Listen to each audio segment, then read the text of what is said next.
What's good, YouTube, and welcome to the house. We have a new segment today, Lost in Yu-Gi-Oh! History.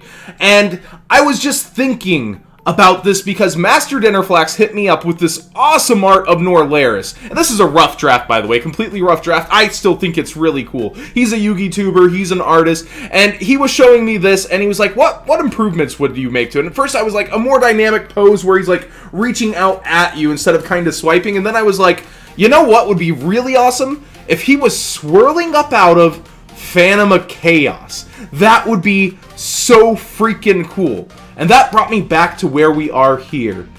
Satoshi Kato tied for 16th place using a deck abusing Norleras and Phantom of Chaos, and won that extra match in order to proceed to top 16, and then won the entire YCS, a Yu-Gi-Oh! Championship Series, in 2010. Now, let's take it back here a bit to the beginning of this event. Let's go back. Absolute Power Force has just come out. This is the first ever X-Saber set. We don't yet have Dark Soul. We have Arabellum. It's a different time, you know? There's definitely some innovation going on here, and there's no real clear-cut meta. Each event is getting figured out as the event happens and not before like we do today. The online simulators weren't as heavily used and practiced, and a lot of teams kept to themselves, and teams were a much bigger thing still. The top cuts were littered with team members, despite kind of the fall of teams happening around this time too. We're in 2010, and a lot of the bigger, better players are it's their last days. Jason Holloway is at this event. Chris Bowling's at this event, I believe, trading and not actually playing. It's just kind of that transitionary period where the new age is starting to take over from the old. And you know, speaking of old, what's this guy doing? Well, I was playing X-Sabers, which turns out it wasn't the wrong deck because Roy St. Clair ends up topping this event with X-Sabers, but trust me, Cookie Monster's a thing. We'll get to that later, but I actually have, I think, a total of like 26 feature matches, but this is from the same YCS. It's proof I was there. I was quite the duelist back in my day, but we move forward through the event, and there's so many more interesting things, like Alex Van Sant. You guys might not have known. Jeff Jones just yesterday casually won the UDS championship. Alex Van Sant used to be the rock star. Look at this man. How can you not call him the rock star? Oh wait, there's a second feature match where he looks even better. Oh man, Thunderpants was one hell of a duelist, and he's also in the top cut of this legendary day. But when it all comes down to it, this is the true story. We have top 17! Explanation question, explanation question. Defying all probability, two players have tied for the spot of number 16, including match wins and all three different level tiebreakers. The odds against this are incredibly high, but it has happened here in Nashville. Here's a list of the top 17 players. Ooh. There will be a playoff among the tied players tomorrow morning before the tournament. The winner of that playoff will get the 16th slot. That happened to be Andrew, I don't want to murder your last name if you're watching this for some reason, and Satoshi Kato. And there are so many amazing names in this top cut, including the top 4 opponent of Satoshi, a young Patrick Hoban and his beginning starts. Alex Van Sant in the 3 spot. Devin Schwartz, oh what a name, this is taking me back. Adric High, I believe he gets to the finals in this event. Adric, what a man. I think he plays poker now as well. Rest in peace, Roy St. Clair. Oh, what a bear. Roy definitely was a character, and he topped this with X-Sabers before X-Sabers had Dark Soul, before they're supposed to be good. Matt Hoey, what a character. And this all just takes me back so much. And you know how I promised you guys we get to the later that Cookie Monster was a thing? Well, look at this man's in the top cut. He is obviously a social warrior. He is out there slaying it in all kinds of awesome settings and conversations, and obviously I was too. Right, guys? Right, guys? This is okay. This is fine. We're good here. But anyways, we get into the top 16 cut, and let's take a look at some of these amazing decks. We have Lightsworn everywhere. Look at this. Christia is being teched in Lightsworn alongside just so many different things like Beckoning Light to take it back. You've got Necro Gardener at 3 because it was actually good. Then people actually played Necro Gardener. Shire being tech just for the extra name. And, of course, the double Judgment Dragon. I think he's maybe limited at this point. Look at this. Alex Mitchell's, believe it or not, spaceship deck. Robbie just loves spaceship. MCole40 loves spaceship decks. This is in the top cut here. This is how wacky and insane events used to be back before just the spread of information, before Yu-Gi Tube's a real thing, before online simulators exploded and were shared as a mass-wide community and where you could watch in public. This is the kind of thing that would happen, and I'm not even saying it was bad. It was really innovative. 3 Honest. This man's went in. Heavy Storm, Trunade. The cards that are legal here during this ban list are insane. Matthew Hoey. You see that Spirit Reaper up top? Oh, yeah. Oh, Matt Hoey. This man's is just really awesome. You see the 1 Dark Arm tech here. You see Goblin Zombies, more of a zombie engine. I think... yeah, Mizuki's out here. We have 2 Mizukis, 2 Deep Sea Diva of all cards. Just like the techs and meshes of these decks and the innovation and the actual difference is so insane. 2 Chaos Sorcerers and this like Twilight Light deck coming up with Dark Arm, Plague Spreader, Triple Necro, Tragodia, Christia. Oh, it's so good. It's so innovative.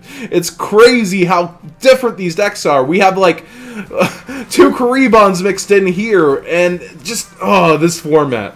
This format really takes me back. And look at this. Among the Rebel, Roy St. Clair, 2 Kaiko's main, countering the meta. We've got the X-Sabers Rescue Cat. What a power card even back then. I was playing Rescue Cat. It was amazing. He has full helms. He's got fall trolls. He's popping off on everybody with 3 Saber Hole. Yeah, I use Saber Hole also. It was amazing when this deck first came out to actually be able to try to play. And this man, against all odds topped with it. I got creamed this event. I think I was 3-3 by round 6. Like... and I was a bounty duelist, so that's why I'm hanging in there. We have Dion here with actual Black Wings. We've got Chris Bolds. He's also playing this this zombie kind of mix. Like, maybe it's just Plague in here. Yeah, it looks like it's just Plague for him. He's actually just playing Lightsworn with Plague. Yeah.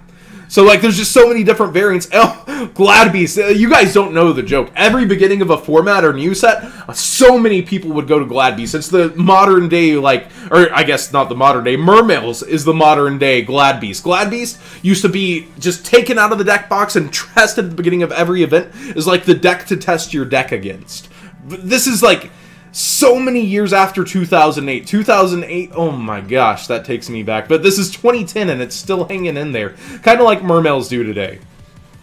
Here's Satoshi Kaido's list. Kato, my bad. We've got Gores. We've got 2 Sky Scourge Norleras, a Dark Arm Dragon, 2 Chaos Sorcerer, 3 Phantom of Chaos, 2 Goblin Zombie, 2 Mizuki, 1 single Wolf, 2 Lilas, 2 Lumina, 1 Aaron, 1 Raikou, Plague, 1 Zombie Master, and 3 Necro Gardener. That 1 random Zombie Master. We've got Heavy Storm, Giant Trunade, Triple Charge, Triple Solar, Double Allure, Triple Burial from a Different Dimension, Double Foolish, and a Card Destruction, along with a Treacherous Trap Hole, reaching all the way back to there. And then the side and the extra, of course they matter, but this is the meat, this is the conversation. This man, tied for 16th, took such an innovative deck that we had not even seen the likes of, because he's from Japan, if you don't know this. He's actually came all the way from Japan to a U.S. event in Nashville, all the way across the body of America. He then ties for 16th, wins, and runs through America's best in order to take this down.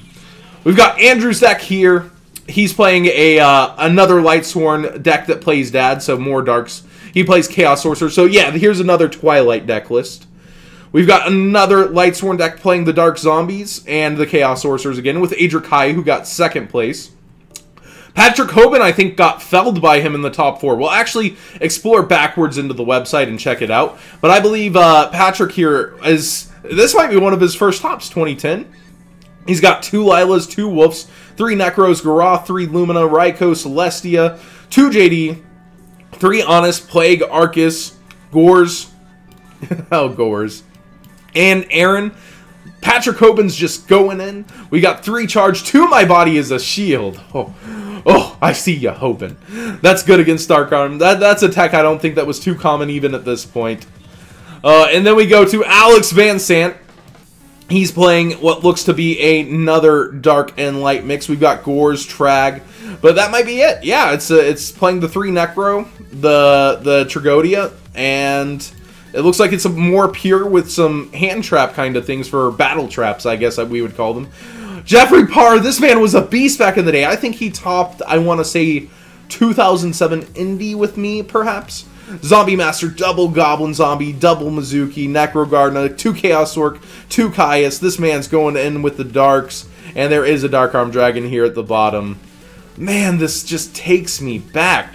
Henry Sue, it looks like, oh, 3-Dimensional Alchemist, 3 Cyber Valley, 2 DD Crow, 2 Shining Angel. What is this man doing? Look at, it's just so crazy diverse. It's just peppered in here. And then we have another Light Sworn deck playing Christia once again at the very bottom. I don't think I can get that on screen. But Devin Schwartz, definitely a monster back in the day. Let's see if we can't get some other coverage here from the site. It's just so hard for me to find these events. Maybe there's something that stacks each event one by one. Please link that in the comment section down below so I can look at it if there is. But I feel like you just are kind of left to going through everything if you want to find the events of days past. We have side-off event coverage. This coverage here was phenomenal, by the way. They had, like, 2 features every round. You have Roy St. Clair versus Adric High top 4. Yep, Patrick Hoban versus Satoshi. Let's see what young Hoban... Oh, and look at Satoshi. He's so cool. Looking like Akira. He's just rocking it. And there is Patrick. Just... I bet he's not happy at whatever happened here. They usually, like, make you, like, pause at the end of game 1. And you just kind of have to. And I know this guy. That's Ishmael. That's so funny. Just chilling there in Nashville. That's a very old duelist. But yeah, just this lost Yu-Gi-Oh history that we really don't talk about these days. And I want to touch on that point. Yu-Gi-Oh is about the players. It's about us that play this game every day. The accolades of the top are all we really have when we play this game competitively. It's all we really have at the end of the day if we are playing to create a community around the game. Yes, we have each other, the good times, the bad, the YouTube, everything, but I really think the players, the duelists, the history, it isn't shown enough love. It isn't deep enough. It's deep in there and rooted, but it's not deep enough to where people could talk about this happened here, this happened there, just off the top of their minds, unless they've been playing forever. We have kids coming in back today thinking, why was Brain Control ever good? Because they don't know its original effect. I really think there's a lot of history missing, and this is one of my favorites. The Jump, or I guess YCS. I keep calling it a jump for my old mentality. The YCS, where there was a tie for 16th place, and there was a playoff for it. Oh, it's such a beautiful story. Thanks for watching, guys. If you want more of these, give it a thumbs up. Tell me in the comment section down below that you'd like me to do more of these. I really actually just had the most fun going through memory lane here. But if I'm an old man rambling and I shouldn't do more of these, also let me know.